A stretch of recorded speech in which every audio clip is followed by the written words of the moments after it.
किया गया, जिस पर चीफ जस्टिस की जानिब से कहा गया कि उन्होंने खुफिया एजेंसी के हुकाम से बात की है, जिन्होंने यकीन दहानी कराई है कि एजेंसी की जानिब से सरकारी सतह पर जजेस से कभी रब्ता नहीं किया जाएगा, मेरी बात हो गई है।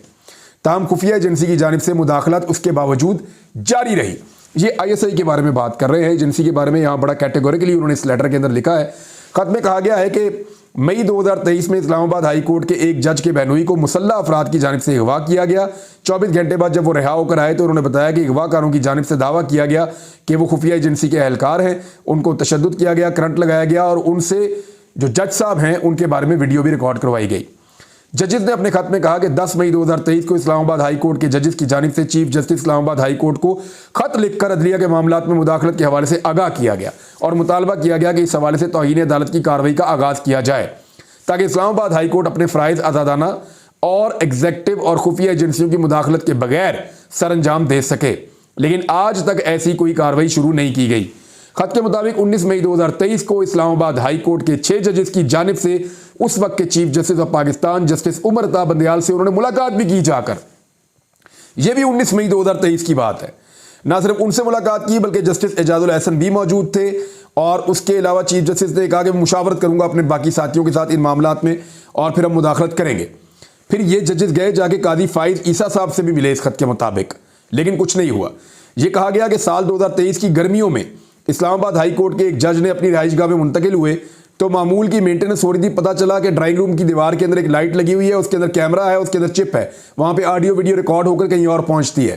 फिर पता चला जो मेन बेडरूम है उस घर का, उसके अंदर भी रिकॉर्डिंग हो रही है और निजी जिंदगी जो है उस जज साहब की उसको फिल्माया जा रहा है।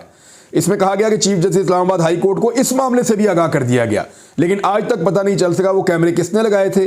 जजेस की निजी जिंदगी की वीडियो बनाने का जिम्मेदार किसको ठहराया जाए। खत में कहा गया कि सुप्रीम कोर्ट की जानिब से जस्टिस शौकत अजीज सिद्दीकी को रिलीफ तो मिल गया है, ताहम ये काफ़ी नहीं है। बतौर जजेस हमारी जिम्मेदारी बगैर किसी खौफ खतर के आइन और कानून के मुताबिक इंसाफ की फरामी है। जजेस का कोड ऑफ कंडक्ट इन मामलों से निपटने के लिए कोई राहनुमाई फराहम नहीं करता। अगर कोई जज खुफिया एजेंसियों की जानिब से इस किस्म के इक़दामात के इल्ज़ामात आयद करता है तो सबूत भी उसे ही फराहम करना होते हैं। सबूतों की फराहमी से मुतल्लिक भी कोड ऑफ कंडक्ट राहनुमाई फराहम नहीं करता। यह भी वाज़ेह नहीं है कि क्या जज इनफरादी तौर पर खुफिया एजेंसियों की जानिब से धमकियों और दबाव को रोकने की कोशिश करेंगे या अदलिया बतौर इदारा इसको रोकने के लिए इक़दामात उठाएगी। खत में कहा गया कि हम इस बात पर यकीन रखते हैं कि एक इनफरादी जज को chief justice of Pakistan justice Qazi Faez ईसा साहब की तरह बहादुर होने की जरूरत नहीं है, वो अकेले ही लड़ते सारी लड़ाई। फिर उन्होंने शौकत अजीज सिद्दीकी साहब का भी यहाँ पे हवाला दिया। उन्होंने कहा कि अदलिया की आज़ादी को बचाने और हिफाजत करने के लिए पूरे इदारे को जवाब देना ज़रूरी है। इस्लामाबाद हाई कोर्ट के जजेस की जानिब से खत में कहा गया कि हम दरख्वास्त करते हैं कि अदालती उमूर में इंटेलिजेंस एहलकारों की मुदाखलत और अदलिया की आज़ादी को मजरू करने के लिए जजों को धमकाने के मामले पर गौर करने के लिए एक जुडिशल कन्वेंशन बुलाया जाए। इसमें यह भी कहा गया कि इस तरह के कन्वेंशन के बारे में मजीद मालूमात हमें मिल सकती हैं कन्वेंशन में कि क्या दीगर हाई कोर्ट्स के जो जजेस हैं उनके ऊपर भी इस किस्म के तजुर्बात हो रहे हैं या वो भी ऐसी सूरत हाल का सामना कर रहे हैं, और अगर ऐसा हो रहा है तो फिर अदलिया बेहतर फैसला कर सकती है कि कैसे जजेस को या अदलिया को तहफ़्फ़ुज़ फराहम किया जा सकता है। यानी अदलिया की आज़ादी को मजरू करने वालों के लिए जिम्मेदारी का तयन करने के लिए एक तरीक़ाकार वज़ा किया जाए और इनफरादी जजों के फ़ायदे के लिए ये वादे किया जाए कि उन्हें कब क्या करना है। अब ये डायरेक्शन मांगी गई है। अब पहले आप ये देख लें कि जो सुप्रीम जुडिशल काउंसिल है उसके अंदर है कौन कौन, ताकि आपको आइडिया हो जाए कि इसकी जो फॉर्मेशन है सुप्रीम जुडिशल काउंसिल की वो क्या है। सुप्रीम जुडिशल काउंसिल के अंदर जो इस वक्त 5 जज साहिबान मौजूद हैं, मेरे पास यहाँ जो रिपोर्ट मौजूद है उसके मुताबिक इसमें चीफ जस्टिस ऑफ पाकिस्तान कादी फायद ईसा साहब हैं, जस्टिस मंसूर अली शाह साहब हैं, जस्टिस मुनीब अख्तर साहब हैं। ये 3 सीनियर जजेस हैं सुप्रीम कोर्ट के, और चीफ जस्टिस आमिर फारूक साहब हैं इस्लामाबाद हाई कोर्ट के चीफ जस्टिस हैं, जिनके ऊपर पूरी चार्जशीट है इस खत के अंदर, और चीफ जस्टिस इब्राहिम खान साहब हैं, ये पेशावर हाई कोर्ट से हैं।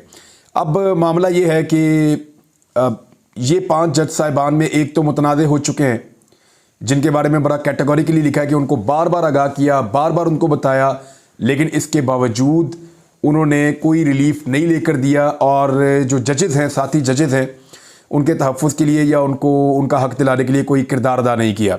अब दूसरी जानिब से जो PMLN के मीडिया अकाउंट्स हैं या हुकूमत के हमायती मीडिया अकाउंट्स हैं, जिनमें ख़ास तौर पे कुछ सहाफ़ी भी शामिल हैं, वो अब कीचड़ उछाल रहे हैं इन 6 जजेस के ऊपर।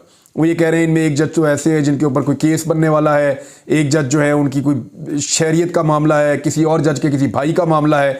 तो उन्होंने अजीबोगरीब किस्म के स्कैंडल्स इन जजेस के अचानक निकालना शुरू कर दिए हैं ये खत सामने आने के बाद।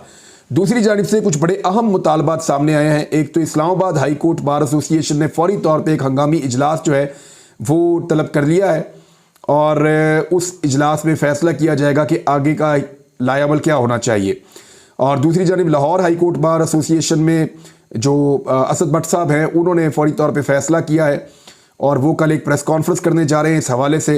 हामिद खान साहब जो पाकिस्तान तहरीक इंसाफ के सीनियर रहनुमा भी हैं और पूरा एक ग्रुप है उनका बहुत बड़ा वकला का, उन्होंने मुतालबा कर दिया इस्तीफ़े का कि जो चीफ जस्टिस हैं इस्लामाबाद हाई कोर्ट वो फौरी तौर पे रिज़ाइन करें। शेर अफजल मरवत ने कहा है कि इंतहाई अफसोसनाक और काबिल मजम्मत इस्लामाबाद हाई कोर्ट के 6 मुअज़्ज़िज़ जजों का खत एक बुनियादी तब्दीली का पेश खैमा है।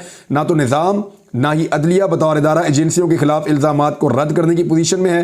खत में PTI के मौक़िफ़ की तौसीक़ की गई है कि इमरान खान की नज़रबंदी साजिशी मनसूबाबंदी जाली और मनगढ़ंत है। इससे पाकिस्तान तहरीक इंसाफ के इस दावे को तक़वियत मिलती है कि पाकिस्तान तहरीक इंसाफ गंदे खेल का शिकार है और इस बात की तस्दीक करती है कि अवाम का मैंडेट चुराया गया है। हम मुअज़्ज़िज़ जजों के तहफ़्फ़ुज़ात को दूर करने के लिए सुप्रीम कोर्ट से फौरी तौर पर फुल कोर्ट की तश्कील का मुतालबा करते हैं और उम्मीद करते हैं कि इस फैसले से कानून की हुक्मरानी बहाल होगी और पाकिस्तान तहरीक इंसाफ के साथ होने वाली नाइंसाफ़ी को ख़त्म करने के लिए मुनासिब इक़दाम किए जाएंगे। इसके अलावा जो है समी इब्राहिम साहब सीनियर सहाफ़ी हैं, उन्होंने लिखा कि जो कुछ भी इमरान खान के साथ हुआ बहुत सारी चीज़ें अब सामने आ गई हैं। जिस तरह उजलत में केसेस सुनाए गए तो ये अल्लाह ताला ने सारा मामला खोल कर रख दिया है। बैरिस्टर गोहर वो ये कहते हैं कि इस्लामाबाद हाई कोर्ट के जजेस का चीफ जस्टिस को खत नहायत चशमकुशा और फौरी कार्रवाई का मुतकादी है। इस खत ने उन बुनियादों को कौम और तारीख की निगाहों में बेनकाब कर दिया है जिस पर बिलखुसूस गुज़िश्ता 23 माह से मुल्क में जारी गैर आइनी, गैर कानूनी और गैर जमहूरी बंदोबस्त का पूरा ढांचा इस्तवार है। अवाम, अहले सियासत, अदलिया और इंतजामी अफसरान समेत मुआशरे का हर तबका इस मावराए दस्तूर रवायत की भेंट चढ़ रहा है। अदलिया के अंदर से ऐसी मोतबर शहादत और इकदाम के मुतालबे के बाद मुअज़्ज़िज़ अदालत उज़्मा पर लाजिम है कि इस पर मुअस्सर और फैसला कुन कार्रवाई अमल में लाए। इससे पहले नाज़रीन आपको याद होगा 2 जजेस सुप्रीम कोर्ट ऑफ पाकिस्तान में, एक तो जस्टिस मज़ाहिर अली नकवी और उनका तो एक कंट्रोवर्सी भी थी, जबकि जस्टिस एजाजुल एहसन बगैर किसी कंट्रोवर्सी के और उनके अलावा लाहौर हाई कोर्ट के एक जज जिन्होंने अल्लामा इकबाल के शेर भी लिखे थे और उसके बाद उन्होंने इस्तीफ़ा दिया था, जस्टिस शाहिद जमील खान, पिछले दिनों उन्होंने एक जगह पे बात करते हुए बताया भी था। तो ये जो जज साहिबान हैं ये पहले इस्तीफ़ा दे चुके हैं और अभी 6 जज साहिबान सामने आए हैं। अगर तो सुप्रीम जुडिशल काउंसिल बैठ के इसके ऊपर बातचीत करती है या वाकई में जजेस को इकट्ठा किया जाता है इस सारे मामले में और आने वाले दिनों में मजीद जजेस निकल कर सामने आते हैं और जो दबाव उनके ऊपर है वो बताते हैं, तो फिर अदलिया के ऊपर एक बहुत बड़ी रिस्पॉन्सिबिलिटी आ जाएगी, पाकिस्तान के वकला के ऊपर एक बहुत बड़ी रिस्पॉन्सिबिलिटी आ जाएगी कि वो अदलिया की आज़ादी के लिए और ख़ुद मुख्तारी के साथ उनके फ़ैसलों के लिए किस हद तक जाते हैं। नाज़रीन खबरें और भी बहुत सारी हैं, लेकिन ये खबर इतनी बड़ी है कि यहाँ मुझे इस वीलॉग को ख़त्म करना पड़ेगा ये कहते हुए कि ये बारिश का पहला कतरा है और मुझे ऐसा दिखाई देता है कि अब ये मामला रुकने का नहीं है। अगर इस मामले को रोकना है तो फिर बहुत बड़ा तजर्बा इस मुल्क के साथ करना होगा और क्या पाकिस्तान एक और बहुत बड़े तजर्बे का मुतहम्मिल हो सकता है। अब तक तो तजर्बात किए गए हैं, लेकिन याद रखिएगा कि जो अदलिया का मामला है ये कभी भी इतना आसान नहीं रहा, वकला का मामला कभी भी इतना आसान नहीं रहा। इस वक्त जो भी हुकूमत मौजूद है और जो हुकूमत की सहूलतकारी की जा रही है, सारे के सारे निज़ाम को एक बहुत बड़े चैलेंज का सामना करना पड़ेगा, क्योंकि ये ऊँट बड़े आराम से किसी करवट नहीं बैठेगा और ये मामला इतने आराम से हल नहीं होगा। आने वाले दिनों में अगर मज़ीद जजेस खड़े होते हैं तो फिर ये बहुत बड़ा चैलेंज बन जाएगा। अब तक के लिए इतना ही। अपना ख्याल रखिएगा, अपने इस चैनल का भी। अल्लाह हाफ़िज़।